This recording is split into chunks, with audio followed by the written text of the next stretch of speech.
We are breaking down the new updated Bard class, and not just that, but the big picture of where they're going with spellcasters in general with this one D&D stuff. And regardless of if they actually follow through with these ideas, changes, or whatever, I have a bunch of different ideas that you can take and run with and put in your games right now. If they use these things, cool, and a bunch of different tweaks for the Bard and other spellcasters to really make it and customize it to be the best Bard for you. I'm going to give you the original Bard and this shiny new Bard, along with all those tweaks so you can really see the big picture of what's going on here. And I have some spicy opinions about bards and all caster classes that we're going to dive into, so let's get going. I am going to make a whole bunch of videos on all the different parts of this one D&D stuff, and the better these videos do, the more of them I'll make. I plan on maybe even doing 2 videos a week now to try and catch up with all this craziness. I just had our second kid was born a week ago, and I'm just now getting back into the office to film these things and get this thing going and let y'all know what I think. So show these videos some love. Let me know what you think in the comments about what you want to see next and what different part of this one D&D journey you want me to break down too. So this new bard now fits into the class group of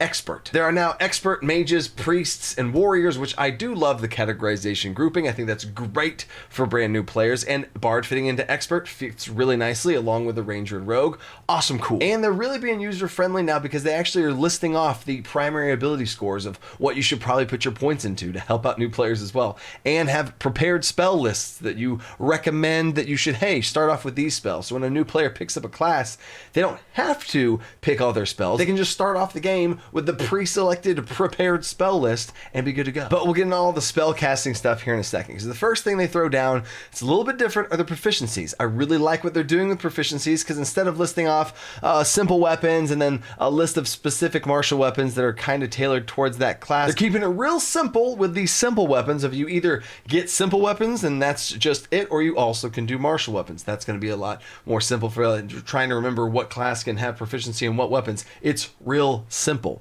And the armor is going to, every class has an armor training that's either light, medium, heavy, etc. So bards get simple weapons and light armor. I also love what they're doing with starting equipment, where they give you a very simple list of starting equipment, or you just take 100 gold and you can just go buy stuff from the equipment list. Super simple. Now here we go for first level actual features now. This is where I'm going to talk about spellcasting first. I just got to talk about spellcasting first because the implications for other spellcasters and some big changes that I like some of and I don't like some of. I want to know what you guys think as well, so let's break it down. It looks like Wizards of the Coast is moving to where all spellcasters are going to have prepared spells, meaning you have a certain amount of spells you can get, which we'll get to in a second, and you choose which spells you have and you prepare them and you can cast those spells.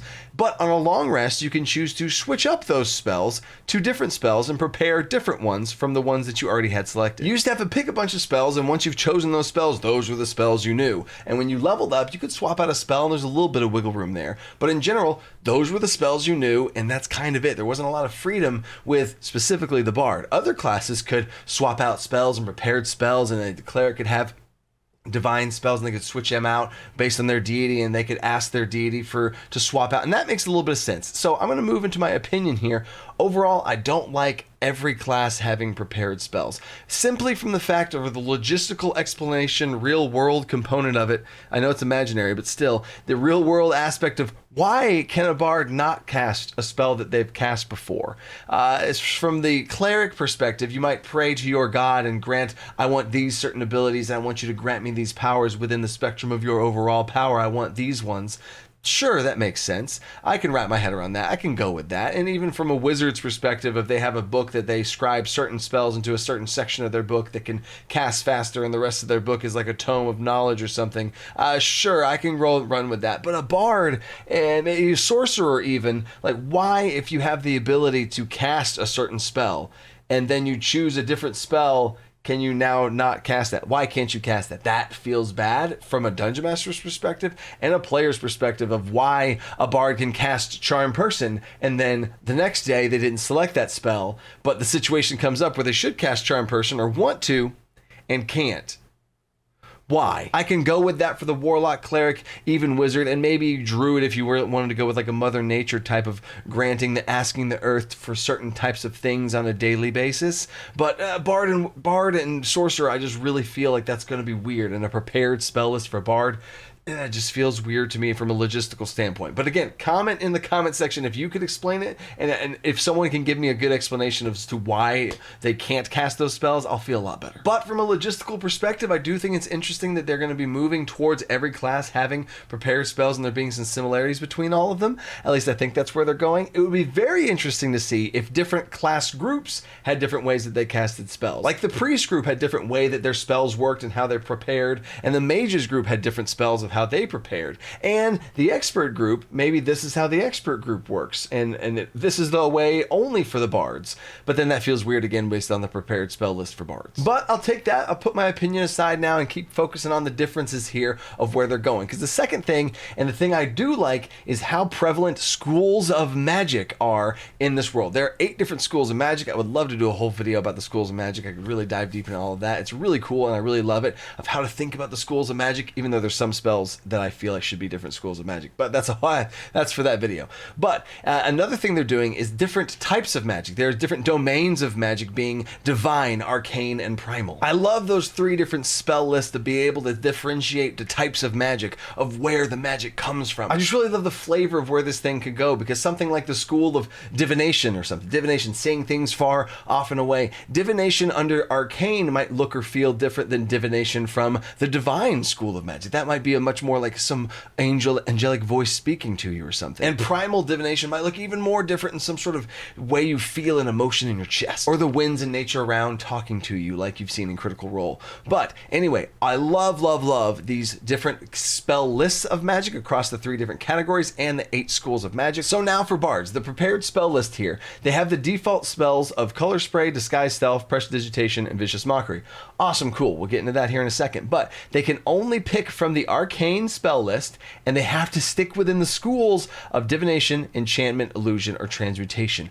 Oh my god, I love that. Bards are really going to feel like bards, and you have these options stuck within these schools of magic, because bards tend to cast magic of those schools of magic, which make the schools have so much more impact, because they honestly should. They are so cool, and I love the different schools of magic. And you're able to break this rule, this default list of schools. You're able to break this with some subclasses. Maybe some subclasses, something as simple as saying, hey, you now have access to the evocation schools of magic. Oh my gosh, that now changes the bard completely. Now the next part here is how many spells you actually can prepare, and I think this is an interesting one. I'm still on the fence about how I feel about this one. Overall, I don't like it, but I do like the structure of it. Here's what it is. Now if you look at the bard spell list right here, the amount of spells you can prepare is the same exact number as the number of spell slots you have. So if you have first level bard, you know 2 different cantrips that you can have prepared, and you can prepare 2 different first level spells. Very obvious, very simple. And if you're a 5th level bard, you can prepare 3 cantrips, 4 first level spells, 3 second level spells, and 2 third level spells. And that's all you know. You only are allowed to know 2 different third level spells, 3 different second level spells, and so on. So whenever you level up and stuff, you're only going to know 1 spell. At 7th level, you literally only know 1 spell, and it's that spell. You have 1 4th level spell slot, and you know 1 4th level spell. So that 1 spell is for that 1 slot. And if you have 3 of your 3rd level spells, I guess you could have that one of those spells be cast 3 different times, but it is very, very simple. I do love the fact of how mindlessly simple that is. It is very, oh, I have 4 of these, 3 of these, 2 of these, all that kind of stuff. That is very, very clean, very, very efficient, very, very 5e, dare I say. But in general, I don't like the forced limitation of that. And really the part that just sits with me on this is why? Why are you only able to know a certain amount of certain schools of math? It makes a lot more sense that you can understand a certain amount of spells and you can choose a certain number of spells. If I were to globalize this thing, I would have another column on this list here, and it would say spells known. Like other classes have right now, there's a certain amount of spells you can know, and there you go. That to me feels a lot better. It's the same way whenever I build villains. I build villains as a dungeon master. I have a list of spells they can cast. Okay, cool. As a player, I have a list of spells I want to cast. Okay, cool. I can use my spell slots for the spells that I've chosen. So let's say I have 3 second level spell slots, and there's only really 2 second level spells that I'd ever use. But why do I have to force myself to learn that 3rd one because I have 3 spell slots for that? You know what I'm saying? That feels a little bad, because then if I only chose those 2, because I only ever am going to use 2. Sure, I have 3 spell slots to use for those, but I only need 2. I now can learn another 4th level spell, 5th level spell, whatever it is that I want, so I can have some options there. Yes, I know I might only have 1 spell slot for that max level spell, but having some options of 2 different options for that feels better to me. Or at least it's an option that I want my players to have so they can choose what to do with their spell slots instead of having that 1 top level spell be that one thing. But to play devil's advocate against myself, I do think this system is very, very clean, and it would yield itself to a certain play style of having to think ahead. What is that for, like your highest level spell? You only get 1 of them. What's the thing you're choosing today? And that choice from a day to day might make long rest more important, because you can actually change them out on long rest. So the casters really want to take those long rests, switch up their spells. And that 1 spell you choose for that max level spell slot is very important. All right, now for Bardic Inspiration. Overall, don't like the new update. Don't like the new update. There's a couple reasons as to why, and if you know and have followed some of the other things I have, kind of about the lucky feet and all these other types of things, you might see why I don't like this new change, on top of the broken healing aspects of it. But hold on, I'll get there in a second. The overall change, what they did is they changed from, instead of charisma modifier number of uses, it's now proficiency bonus number of usage. That one I guess I'm fine with. In fact, I probably do like that one better because it's a little bit more dynamic, because a bard starting off level 1 is probably going to have at least a +4, +3, +4, and it's not going to change that much. You're going to probably start off at +4 and then end at +5, so that's really about the same. The proficiency bonus I actually do like, because Bardic Inspiration, you get 2 at first, and then it slowly increases to a number that's actually higher than you would have normally, because you get up to +6. But how it works now is the bard, instead of inspiring their allies, whoever they want to inspire with their word or song or dance or charisma and appeal, however they want to do this beforehand and cheer them on, maybe it's in battle, maybe it's before battle, and give those bardic inspirations out. Now it's a little bit more reactive and after the fact, which is so what it is now is whenever someone fails a D20 test, meaning a bard can only inspire people if they've failed, which I guess there might be a thematic aspect to that. Whenever an ally's about to fail, then you can come in and save the day. But I do like the concept of someone's about to do something that's very important to them, and you know that this is important to them, regardless, they haven't made their check yet, and you give them bardic inspiration, and they use this bardic inspiration in this big moment. I really like that. I really do like just the spirit of that, instead of what it is now as whenever a player fails a D20 test of some kind, as a reaction you can give them a bardic inspiration. That is also, it is spending the bard's reaction, so there is a little bit of a cost there. I'm ultimately fine with that. I think that's actually a cool mechanic, a cool gameplay action economy thing for the bard to spend their reaction. I actually like that, which lets you be able to amp up the power of it a little bit more, sure. Which in this case, it is more powerful to only have to trigger it on a failure, because there is times where you could waste a bardic inspiration if you roll and you rolled really high and you happen to add the bardic inspiration to it. But then again, actually, I just realized and caught myself. You don't have to choose. The player has the power to choose when they use their bardic inspiration, if they have it or not. So if they roll and they didn't get it, they could choose to add in that bardic inspiration. So it actually is fine. So it's not a power upgrade in this way for them to have to choose only on a fail. And this is a little bit of the reason why I don't like it, is if it's only on a fail, that means you're always going to interrupt the flow of the game. Always. Because you're going to have this moment where they fail and then, I use a reaction to, but then it might be, does the player want to, is that okay? Would the player choose to use it? I want to get to be the player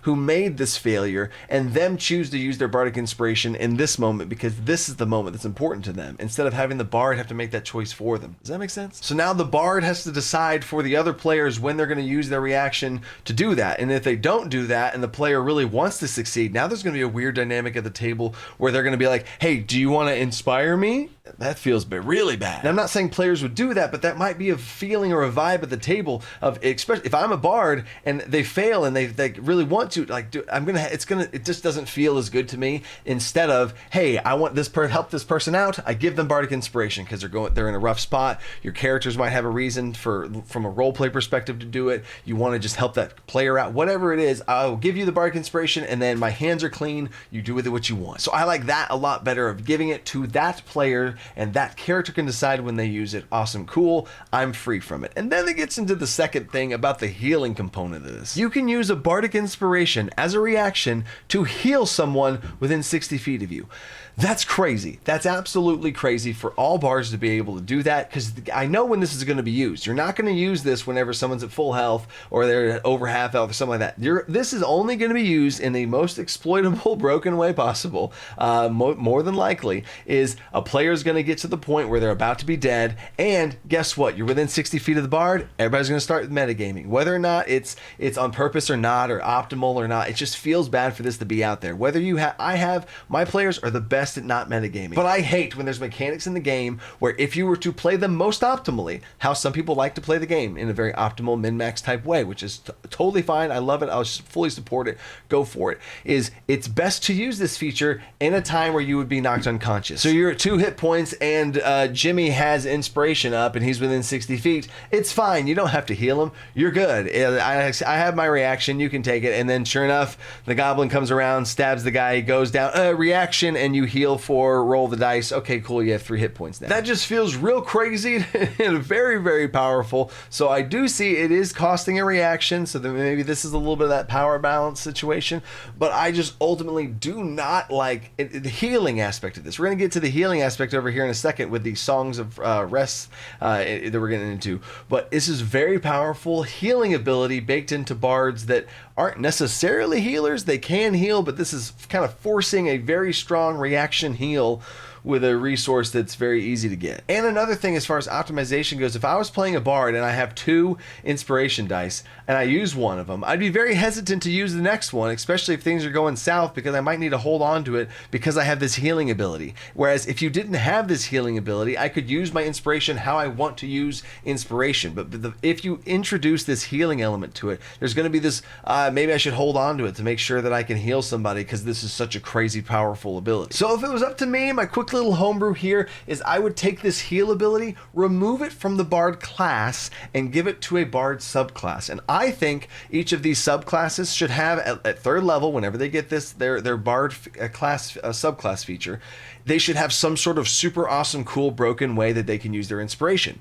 Like this is a great example. So there would be some sort of healing bard, and this healing bard would be able to use this type of heal feature. So then every single subclass would have some very signature, very powerful way that they could use their inspiration in a cool way, specific to their subclass, instead of just tacking on this very powerful healing ability to all bards. But I digress. There's my rant on an inspiration. Timeout. If you like these different ideas and stuff I'm throwing out there, I love homebrewing Dungeons and Dragons and customizing it to fit your game table. So with this 1D&D stuff, I'm all for it. They're just throwing out ideas that you can take and use, just like I throw out ideas in my videos that you can take and use. And I every single month throw out tons of ideas over on my Patreon. And if you want to support what I do here, it's the best way to do it, and it's the best way to help upgrade and boost up your games with monthly homebrew resources, DM tools, tons of ideas that you can take, use, tweak, and change, and embed into your game. The DC playbooks are universal, and you can plug them into any single campaign and use them literally this week right now. And to make things even better, we added in a second PDF every single month. We are doing 2 PDFs now. At the next tier above that, I have adventure modules, adventure shorts that are all, again, fully applicable and be able to plug into any campaign, and full homebrew resources like building factions. And I got a Spelljammer resource coming in December that's going to blow your mind. There's a ton of value packed into these things that me and my team work really, really hard every single month to do. I'd love for you to check them out. Link for the Patreons down in the description. This is the #1 way to help support what I do here and making this whole thing possible and get more and more resources out there for you guys. So you can check it out, see what you think, and if you like anything you see there, I got a whole bunch of stuff over my website as well. All right, now we're leveling up to 2nd level now, and this is where expertise comes in. Usually expertise would come in at 3rd level and 10th level, but now they're giving you expertise at 2nd and 9th level, which I actually like for the expert class here. It makes a lot of sense for you to get your expert things and get them to come online a little bit early so you feel more like that expert class group. So I absolutely love that. That's a sweet addition. Overall, I do like how they've moved things around and how they've spread things out. I'll get to that more here in the subclass thing in just a second. But now for another kind of hot take here is at level 2, you get all bards. All bards get Song of Rest. Let's look at it. Old school bards had a Song of Rest, which lets you be able to play a song whenever you're resting and you heal for more. Okay, cool, great. Now, all bards get Songs of Restoration, which is now you have permanently learned spells of these. Ooh, wow. That's again a lot of healing for. I didn't know bards were such identifiable and just always heal. Apparently bards are always healers. See, that's another thing that I'm like, ooh, I don't know if I like this. So in general, you get all of these things that are just prepared. Of your bard level, you now can, all bards can healing word at 2nd level. All bards have greater restoration at 4th level. And I just don't know for myself if I just see bards as all bards having these things. I can think of many bards that would not make sense for these spells to be in their arsenal. So I'm going to throw out another homebrew right here, as I just talked about my homebrew favoritism here, is Songs of Restoration is I would say optional class features, like they've done in some Unearthed Arcanas and Tasha's Cauldron, these optional class features. I'm going to do this. I'm going to put it on Patreon. I'm going to have a whole thing for it. I'm going to have a whole upgrade to these classes in different ways. Based on your feedback, I'm going to see what you guys think as well. I'm going to run with it with me and my team. We're going to be taking feedback from all of this. But one thing I know that I'd want to do for myself is I want to have songs of blank, right? So songs of restoration, sure, you're going to be able to, in my opinion, you should be able to choose as a bard what type of songs of blank you get. So songs of restoration, cool, use this spell list, great, awesome.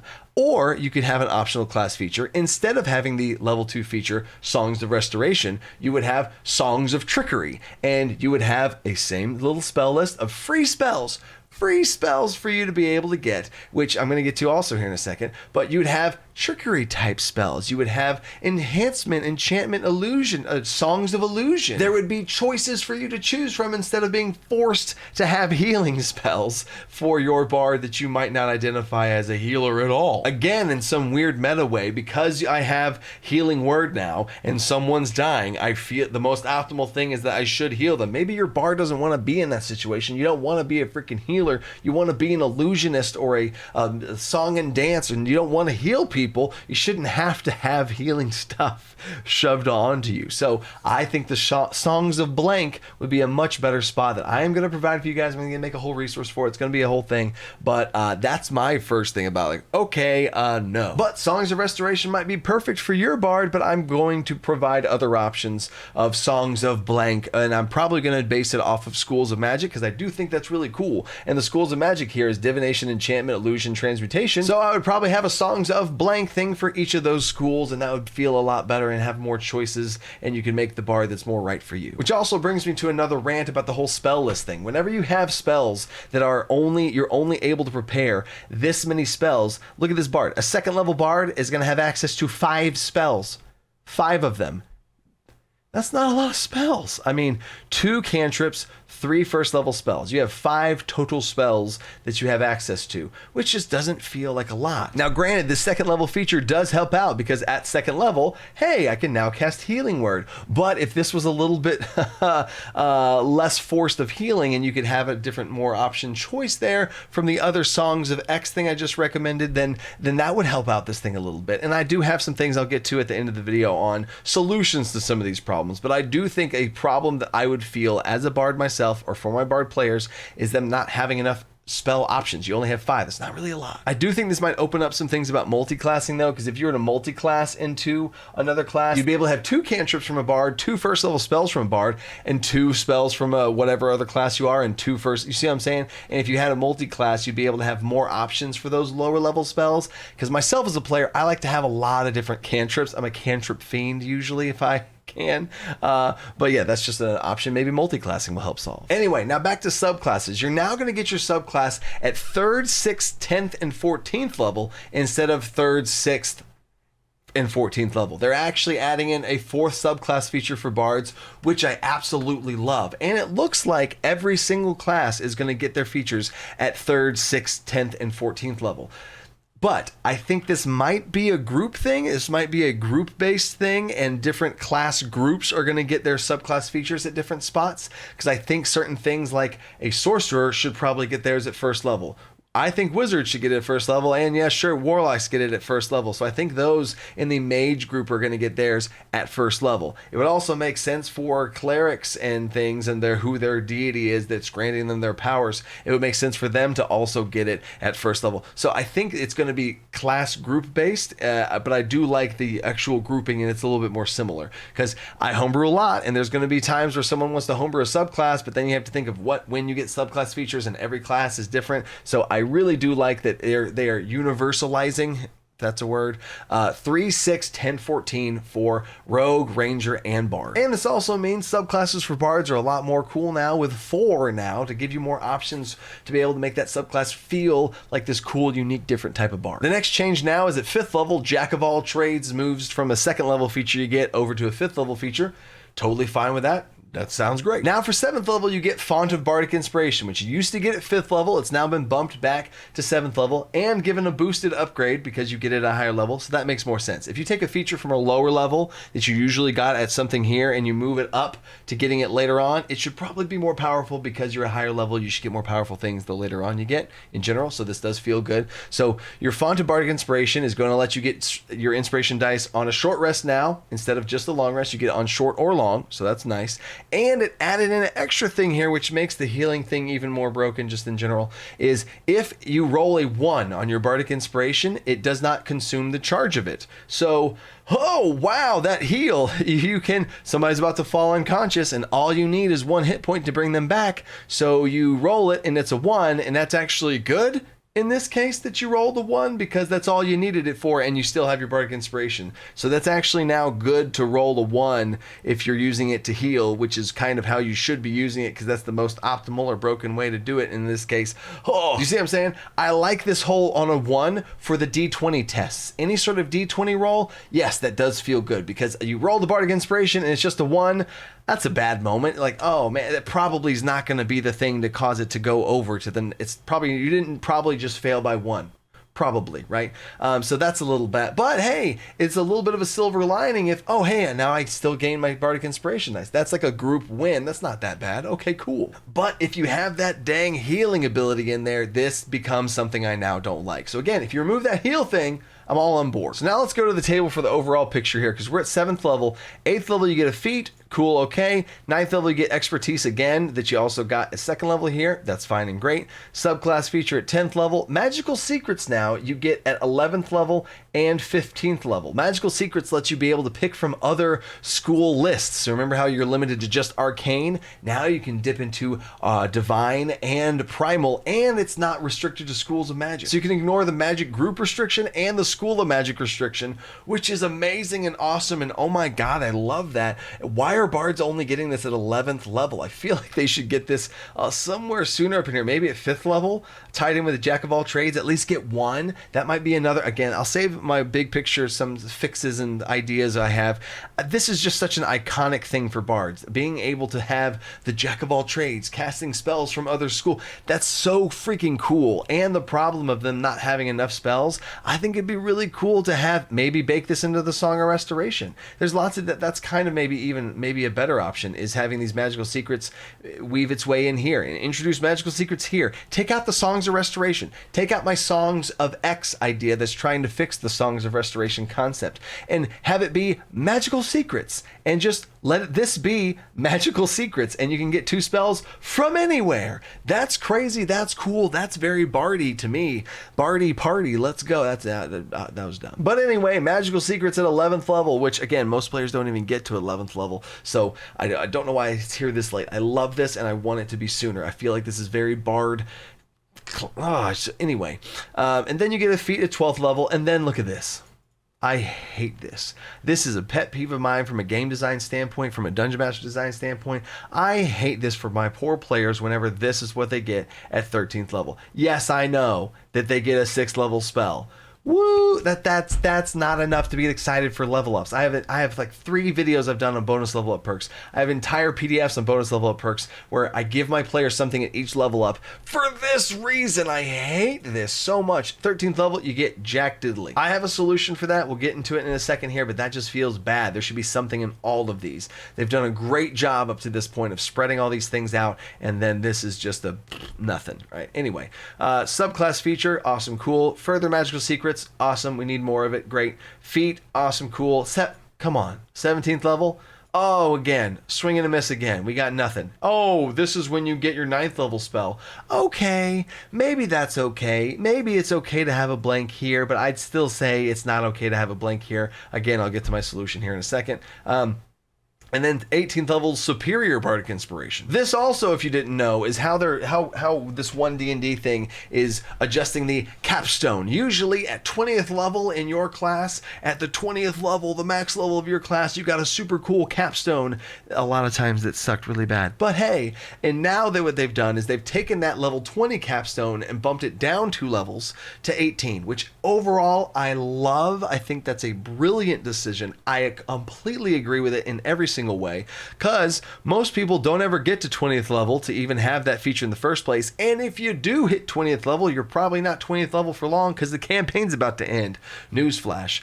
So getting it at 18th level gets you that Capstone at 18th level, lets you feel like that Capstone feature of that class-defining feature, and then at 20th level, you get an Epic Boon. That's what you should get at 20th level, and you get this Epic Boon, and then that transitions very well if you want to do 21, 22, 23, and level up that way. You already got an Epic Boon, and now at 21, you get another Epic Boon. Cool. Or you multi-class. You get the idea. Anyway, but superior Bardic Inspiration, it still falls a little flat for me. Previously, how it worked is if you had no Bardic Inspiration whenever a combat initiative was rolled for, you would regain 1. Which that just feels really bad. I don't know. That's just not good. And in this case, you regain 2 on initiative roll. So, and you don't have to have 0. So this helps keep your Bardic Inspiration rolling, and you can kind of use it more in those non-combat ways. And I know this is 18th level, so we're talking really high there. So you have 6 inspiration at this point. So you, by default, you should probably, oh my God, listen, I was about to say you should use 2, but you can't use 2 unless someone fails a check. So that's weird. Again, I really like the original Bardic Inspiration, because if I had the original Bardic Inspiration, I could use 2 Bardic Inspirations to hype up 2 of my allies. I'm down to 4. Combat starts, I'm up to 6. That feels cool and like a cool thing for bards to do, but you can't even do that because someone would have to fail a skill check and then you use your reaction outside of combat, so that part wouldn't matter, but still, someone would have to fail a skill check for you to do that, and that might not happen, so you can't pre-buff, which I still think is a vision of a bard. Anyway, now at 19th level, you get your feat, and 20th level Epic Boon. There's the big picture. Boom, there you go. So now, here's some ideas that I have on how to fix some of these things. Let me know what you think. I already talked about a lot of different things as far as different ideas I had about like how to change some of the other things like the songs of X and all that kind of stuff. I think one big thing here with prepared spells and that whole thing being weird and not having enough spell choice as far as the limited options you have, especially at early levels when you only literally start the game off with 4 spells, 2 cantrips, 2 first level spells. Man, that's just very, very limiting, which again, maybe for first levels, new characters, etc., that's okay.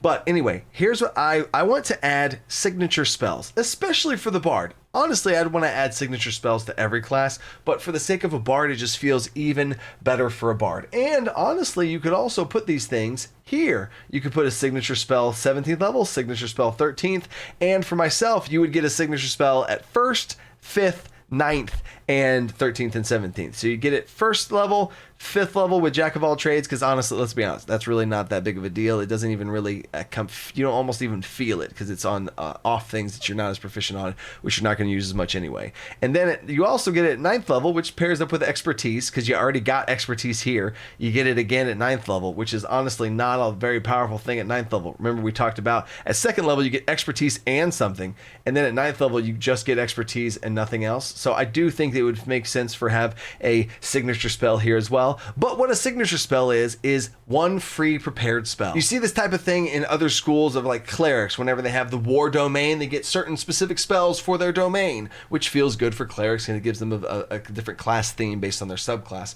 But for this bard, it's a bard. You have a different and unique bard based on whatever it is you're choosing based on all the spell lists. And this also opens up and kind of combines in the magical secrets thing here as well, is you could have any spell you want. And if you want to restrict it to just arcane, sure. If you want to restrict it to just those schools of magic that only bards can, and they can pick any spell they want and that's their signature spell, that would even be better. And maybe that's how the progression could go. At 1st level, you get a pick within the box of arcane. You have of those 4 schools of magic that you can choose from, you get 1 spell to be your signature spell. What is your bard's signature spell? That's character building, that's character creation, that helps you find your bard identity through even having to answer that question, what spell do you want? And for a new player, I think that's still a fine thing to ask of them. What defines your bard? You just picking that spell helps you find your bard, and that spell you can always have. You don't mix and match and change it on long rest. You always have that spell. I think that's a super cool idea for a signature spell. So at first level, you get your signature spell, and at 5th level, you'd also get it again, and you could gain these spells and these certain signature spells that you could then, and I would say at the 5th level mark and beyond, it's probably the spell that they've been using a lot. As they play, you know your players well enough. Dungeon Masters can answer this question. Players, you can answer this question about your own character, is what spell do they use the most often that would become a signature spell? And honestly, I would have my players choose a spell that they've used most often, and that's the spell now you can just automatically prepare. It's a free spell, cool, and now you can have more choice with those other options, and you can start to branch out and reach out now more, instead of this very limited, you can only have 3 of this, 4 of this, 2 of this, 1 of this. I think that feels just a lot better, and if you look at this chart again, it still feels good at 13th and 17th level in these gaps right here, because you only are getting these, like when you're getting these spells, you're not really increasing the amount of spells you have options to know, so increasing prepared spells is gonna feel good as far as the options you have. And maybe there's some 5th level spell that you really love to cast on your bard, and you've been casting it all the time. You get to 13th level now, you just know that spell. You know that spell in your core. You don't even have to prepare it anymore. You just know it, and that feels good because now that opens up this 5th level spell slot, and you can choose something else. And overall, I'm not going to get into the subclass. I know they released the lore subclass, but I don't want to get into that specific one, because in general, I do want to see the big picture of all of them, and then I can have a big thing about all of them. And depending on how much you guys like these type of videos and the different ones I'm going to make here in the future, of however much love these things get, I want to create more stuff. All the different support that I get from Patreon and all the stuff on the website, I want to pour back into this to bring in more people, make more stuff. We can make a bard booster pack that gives a optional version to make the best bard for you, and we can do this for all other classes. I want to see what interests you the most, because I'm going to make some more videos here about this 1D&D stuff, about the different rules and everything, and I might even do a ranger and rogue breakdown as well. But I want to see what you guys say down in the comments and what you guys want to know next. This is all really exciting stuff, and I'm excited to go on this ride with you guys to see what's in store for us in the future. And while we're going into the future, keep staying creative, thinking outside the box. Peace.